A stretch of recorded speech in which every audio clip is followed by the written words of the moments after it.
Que el Señor te bendiga ricamente. Le saluda a su amigo y hermano Esgin Calderón Valverde.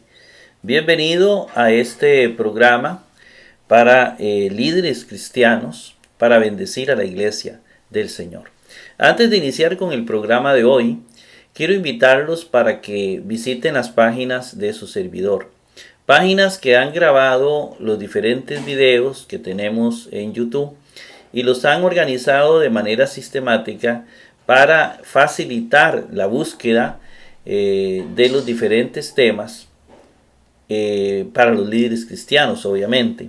Tenemos esta página de la Casa de Oración, dos páginas de la Casa de Oración. Esta la tenemos en página web gratis, muy sencilla de usar, donde vienen temas como, cursos de griego. Estos cursos de griego, viene análisis gramaticales, donde usted sencillamente ingresa con un clic.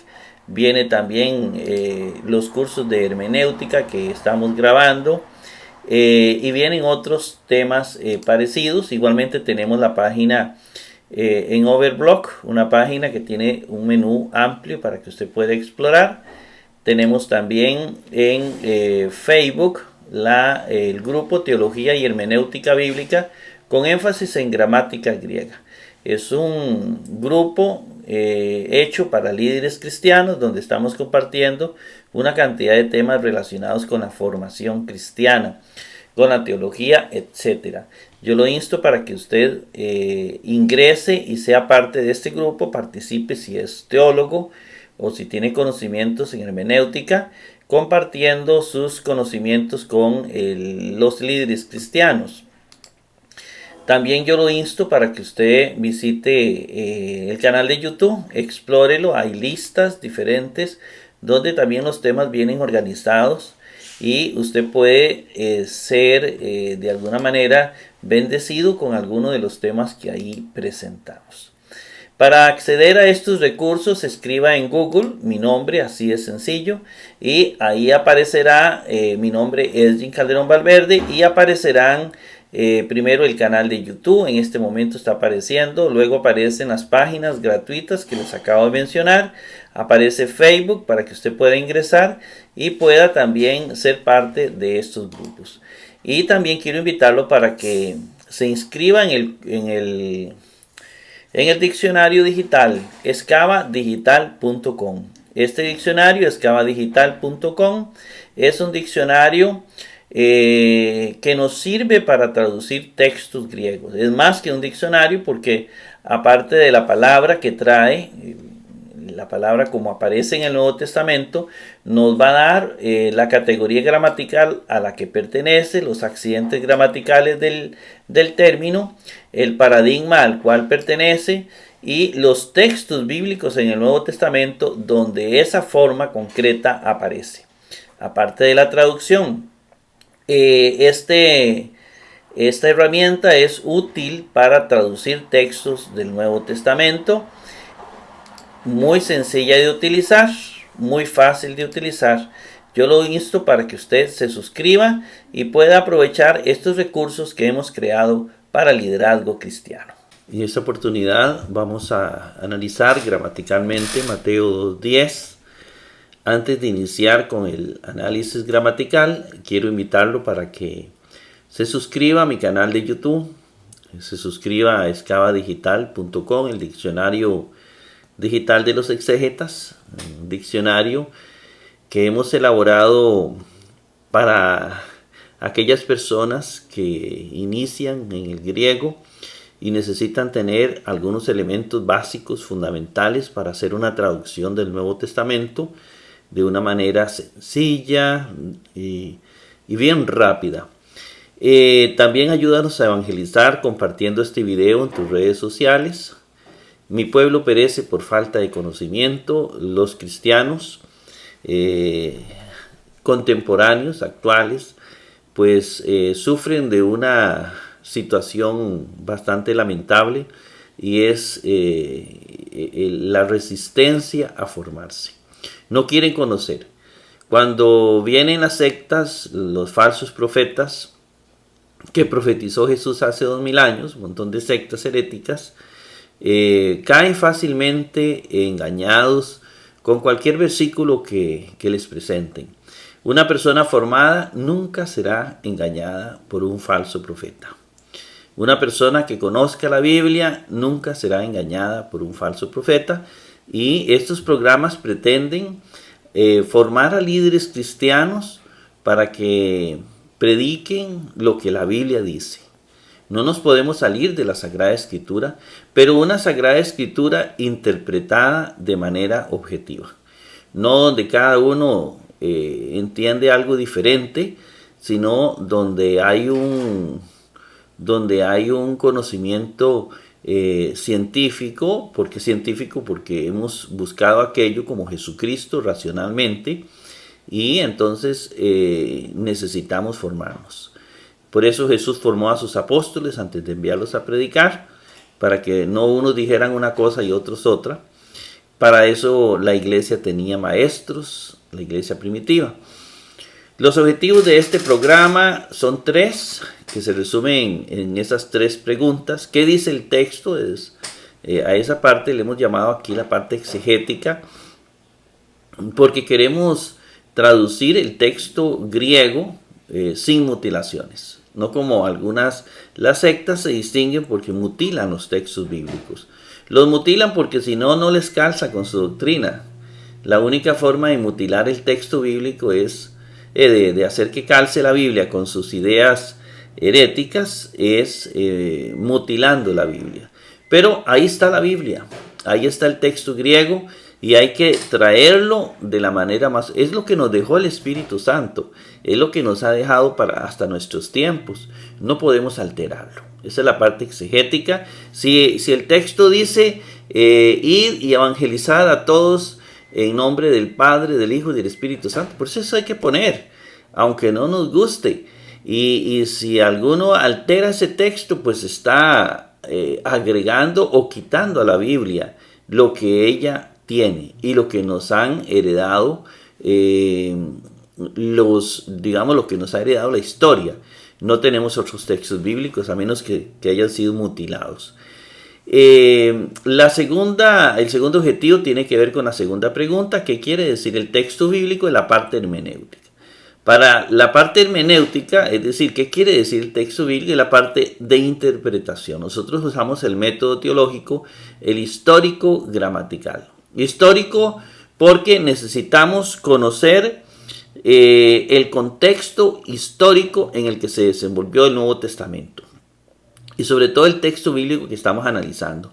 Hay que conocer la comunidad, hay que conocer los dichos de aquel entonces, hay que conocer de figuras literarias. Por eso también estamos dando cursos de hermenéutica para que se complementen con esto, cursos de griego y cursos de hermenéutica, para que se complementen con estos análisis gramaticales. No podemos analizar un texto si no tenemos conocimientos históricos, conocimientos hermenéuticos. Por eso lo invito también para que vea esos programas de hermenéutica. También tiene que ver con conocer la parte política, la religiosa, la cultural de los tiempos de Jesús. Hay textos a montones, introducciones al Nuevo Testamento muy buenas. En su momento nosotros estaremos presentando esos videos en los medios que nosotros tenemos. Hablemos del canal de YouTube, hablemos de el grupo de Facebook, las páginas que tenemos gratuitas, porque nuestro objetivo es que las personas traduzcan e interpreten correctamente el texto bíblico. Y la parte gramatical es la parte de griego, la parte que nosotros les estamos presentando, la parte también de gramática española, que nosotros les presentamos en el curso de griego koiné. El tercer objetivo es qué me dice el texto a mí, es la parte teológica, sobre todo la teología bíblica. Una teología que no me lleva a vivir el compendio teórico no es una teología bíblica. Puede ser cualquier teología, pero no es teología bíblica. La teología bíblica me lleva a una vivencia de la Sagrada Escritura. Si usted analiza la teología de Cristo, la teología de Jesús, usted ve que Jesús todo lo hacía con el fin de que la Biblia se viviera. Es decir, era para vivirla, no tanto para tener acumulación cognitiva, acumulación de conocimientos y nada de práctica. No, la idea de Jesús es que el Evangelio, y el Evangelio que trae Él, la buena nueva, es vivir la palabra de Dios. Bien, eso es más o menos los objetivos del programa. El texto bíblico que vamos a ver es el siguiente. Más viendo al astro, sabemos que ¿quién estaba viendo? Los magos. Más viendo los magos al astro, fueron alegrados. Alegría abundantemente grande. Es decir, el texto lo que nos da a decir es que ellos se alegraron cuando vieron el astro que los guiaba hasta Belén. Es decir, hay una alegría al conocer al Mesías. La Reina Valera dice, y al ver la estrella se regocijaron con muy grande gozo. Jerusalén dice, al ver la estrella se llenaron de inmensa alegría. Vamos al interlineal. Y en el interlineal vamos a poner la pluma. Y dontes de, este de es pospositivo, ¿verdad? Eso significa que ese de se traduce primero. De es más, y dontes, viendo, es un participio. ¿Quién estaba viendo? Los magos. Más viendo los magos, ton astera, al astro. Harizan, fueron alegrados. Harán, alegría. Megalin, grande. Sfodra, abundantemente. Es decir, fueron alegrados con alegría abundantemente grande. Reiterar que los capítulos 1 y 2 de Mateo no son parte del documento Q, sino que son relatos tomados de otras fuentes. Según Lucas, capítulo 1, los primeros versículos, habían muchos relatos de la vida de Jesús, y ellos lo que hicieron a la hora de elaborar los evangelios era escoger los mejores. Aparentemente Mateo, Marcos y Lucas es como de una sola rama. Digamos, se toman de un evangelio muy similar que es el evangelio Q. Ese evangelio Q, ese documento Q, evangelio fuente, documento fuente, aparentemente los tres tomaron mucho de ahí, pero habían muchos datos que tomaron de otras fuentes que no fue el evangelio Q. El capítulo 1 y 2 de Mateo es parte de eso. Es muy probable que el capítulo 1 y 2 de Mateo no fuera conocido ni por Marcos ni por Lucas, sino que eran solamente asumidos por Mateo. Estos relatos, Mateo 1 y 2, son elaborados por un agiógrafo desconocido.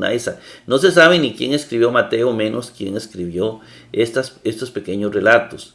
Fueron recogidos de entre muchos escritos, ¿verdad?, que publicaban el pueblo, como acabamos de decir, en el llamado Evangelio según Mateo, por un agiógrafo desconocido también. Es decir, Mateo fue escrito por alguien que nadie sabe, es anónimo. El Evangelio según Mateo es desconocido incluso en la iglesia primitiva y en parte del siglo II, o al menos no gozaba de gran autoridad en la iglesia oficial, como sí lo tenía el Evangelio oral o las cartas de Pablo. Había mucho más autoridad en el Evangelio oral o en las cartas de Pablo, pero estos evangelios escritos, Mateo, Marcos y Lucas, los sinópticos, e incluso Juan, no gozaban de autoridad en la iglesia. Parece que era tenía más peso el evangelio oral, dado que eran testigos oculares de el hecho de Jesús, y entonces los evangelios escritos no tenían mucha fuerza. No se menciona en ningún libro de los primeros. Sin embargo, sí fueron escritos en el tiempo apostólico, antes del año 70, y tal vez fueron enviados a algunas iglesias. Hay ciertas diferencias interesantes que después veremos en los sinópticos cuando lleguemos al capítulo 3. Bien, hay evidencias también de que estos, se me pasó de página, hay evidencias de que estos sinópticos no fueron escritos para judíos, ¿verdad? Sino fueron escritos para personas que ignoraban el hebreo, tal vez gentiles, tal vez fueron enviados a Alejandría, a Roma, a, no sé, a Grecia, Atenas, algún lado de estos, pero no eran para judíos, porque generalmente tienen que estar explicando las palabras hebreas. Eso se va mucho. Bien, vamos ahora sí a pasar al análisis idontes de, comenzamos con este de, que es primero, idontes es segundo, y este de es una conjunción coordinada continuativa que se traduce como más. Luego tenemos idontes de segundo. Idontes lo anotamos en el cuadro para analizarlo.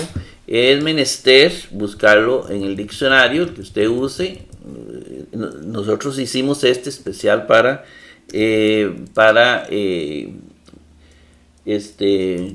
traducciones básicas, y aquí lo tenemos, idontes.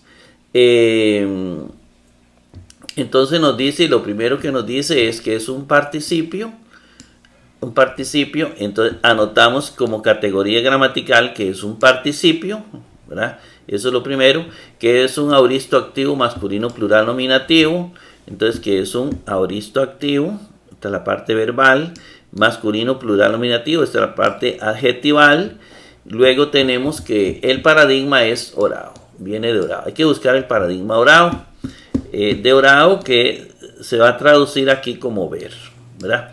Entonces es un participio, traemos el paradigma activo, aoristo activo de orao. Y el paradigma aoristo activo de orao es el que usted tiene en pantalla. Y se va a traducir en todas las formas viendo, cualquiera de ellas. Vamos a ver cuál escogió el autor, masculino plural nominativo. Idontes es masculino plural, no, escogió esta, idontes. ¿Y por qué escogió esta? Bueno, porque él está pensando, este es un adjetivo que responde a un sustantivo, ¿verdad? ¿Cuál sustantivo? Un sustantivo que es masculino plural nominativo, es decir, él está pensando en un sustantivo masculino plural nominativo. ¿Cuál podrá ser ese sustantivo? Bueno, es muy fácil. ¿Quién realiza esta acción verbal? ¿Quiénes están viendo? ¿Quiénes son los que ven? ¿Quién realiza la acción verbal? Los magos, correcto. Y los magos, entonces son los magos, aquí está, la escribimos, las dos en forma tácita, ¿verdad? Forma tácita. Y está pensando en un masculino plural nominativo. Está pensando en la traducción los magos. Por eso es masculino plural nominativo. ¿Ve? Y se va a traducir más viendo. Y ¿quiénes ven? Los magos, ¿verdad? Los magos, como ya dije, viene en forma tácita. No lo voy a buscar en el diccionario, pero va a ser masculino plural nominativo, igual que el participio. Por eso el participio es masculino plural nominativo, porque está pensando en los magos, que eso está en forma tácita. No es necesario decir la palabra los magos, se sobreentiende que son los magos, ¿verdad? Solo la van a escribir cuando realmente hay una duda o algo así, pero en el lenguaje pues es normal que está hablando. ¿Quiénes vieron? Y ahí estamos hablando de los magos. Más viendo los magos, y los magos entonces sería esta. Y magi. Es masculino plural nominativo. Pasamos. Y dice ton astera. Bueno, aquí tenemos el sustantivo con su respectivo artículo, ¿verdad? Muy sencillo, ton astera. Lo primero que hacemos es buscar el sustantivo que viene acompañado de su artículo astera en el diccionario, ¿verdad? Borramos lo que hay, en el caso que yo tengo, astera, y lo escribimos, aquí lo tenemos, astera. Y astera es un sustantivo masculino singular acusativo, ¿lo ve? Entonces, sustantivo masculino singular acusativo es un sustantivo, obviamente, ¿verdad? Con su respectivo artículo aquí. Es un sustantivo masculino singular acusativo. Y el paradigma es astir. Astir. Entonces aquí tenemos astir. Buscamos el paradigma astir, que es un masculino plural masculino singular acusativo, es decir, nos dice el diccionario que es masculino singular acusativo. Es más fácil de traducir. Y con su respectivo artículo, ton, ¿verdad? Que ahí lo vemos, ton astera. Aquí está, ton astera. ¿Y cómo se traduce el acusativo? Alastro, ¿verdad? Más viendo, alastro. Entonces, el sujeto de los magos, idontes, más viendo los magos. ¿A quiénes ven los magos? Donastro, alastro. Ese sería el acusativo. Pasamos la página y luego dice Ejarizan. Ejarizan lo escribimos en el cuadro y lo buscamos en el diccionario, ¿verdad? En el diccionario, si pueden usar este, excelente, y si tienen otro, pues usen el que más les sirva. El que más les sirva para Ejarizan. El que más les sirva para la traducción. Y Ejarizan es un verbo aoristo, indicativo, pasivo, tercera plural. Entonces escribimos que es categoría gramatical, verbo aoristo, indicativo, pasivo, tercera plural. Y el paradigma viene de gero. Entonces ponemos el paradigma gero. Necesitamos la tercera característica, que es pasivo, la voz pasiva de gero. Entonces, ese es el paradigma. El paradigma pasivo de gero, aquí está, la voz pasiva de gero, ¿verdad? Alegrar. ¿Y dónde está la forma? Está en el aoristo, indicativo, tercera plural. Tiempo aoristo, modo indicativo, tercera plural. Ejarizan, ¿no ve aquí? Aquí está. Entonces resulta que vamos a conjugarlo en voz activa primero y luego en voz pasiva. En voz activa sería, bueno, alegrar. Alegré, yo alegré, tú alegraste, él alegró, nosotros alegramos, ellos alegraron. Pero ahora lo vamos a pasar a pasar. Ellos alegraron. Pero entonces ya ellos no alegraron a otros, sino que ellos fueron alegrados. Digamos, ya ellos el sujeto asume una actitud pasiva. Ya ellos no alegraron a otros, sino fueron alegrados. ¿Por quiénes fueron alegrados? Por la aparición del astro. Entonces, asume una posición pasiva, fueron alegrados. Ya no alegraron, sino fueron alegrados. Pasamos la página. Harán lo escribimos en el cuadro, lo buscamos en el diccionario, es importante buscarlo. En este caso son muy fáciles, pero ya si usted se encuentra con un texto X, ya es más complicado. Harán es un sustantivo femenino singular acusativo, ¿ve? Entonces es un sustantivo femenino singular acusativo y viene del paradigma hará, ¿lo ve? El paradigma hará. Aquí. Entonces necesitamos traer el paradigma hará, que es alegría, a la pantalla, y vamos a ubicar harán. Dice que es femenino singular acusativo, pero ubiquémoslo manualmente. Harán, aquí está la terminación an, sin el artículo. Harán, ¿verdad? Alegría o alegría, ¿verdad?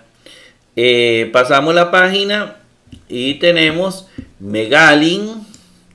Lo escribimos aquí en el texto y vamos a buscar Megalin en el diccionario. Megalin, borramos las palabritas y vamos a buscar Megalin. Megalin lo escribe Megalin, ¿verdad? Y aquí lo tenemos, le damos un clic. Dice que megalin es un adjetivo. Bueno, ahorita vamos a ver lo de femenino. Es un adjetivo que viene de megas. Entonces, es un adjetivo, es la categoría gramatical de adjetivo, el paradigma megas, y escribimos el paradigma megas acá. Ahora, megalin, si usted busca aquí, usted lo va a encontrar, como dice el diccionario, en el femenino singular acusativo. Megalin, aquí. Aquí lo tiene. Entonces, ¿por qué es femenino singular acusativo? Es la pregunta. ¿Por qué no es neutro singular? ¿Por qué no es masculino? Bueno, porque Harán es femenino singular acusativo. Y el adjetivo tiene que concordar en género, número y caso con el sustantivo al que hace referencia. Y está haciendo referencia a Harán, que es un sustantivo femenino singular acusativo. Entonces el adjetivo tiene que ser femenino singular acusativo. Megalin, ¿lo ve? La misma terminación no existe en ningún otro lado. Y con eso tenemos esta parte. Y luego dice sfodra. Termina con la palabra sfodra. Si lo buscamos en el diccionario, vamos a ver que es un adverbio que se traduce abundantemente. Abundantemente. Entonces, abundantemente. Y megalin era grande, ¿verdad? Entonces, abundantemente grande. Lo que hicimos fue invertir megali aquí y sfodra aquí, ¿verdad? Ese sería el texto de hoy, Mateo 2:10. Esperando que haya sido de bendición para su vida. Nos vemos en el 2:11.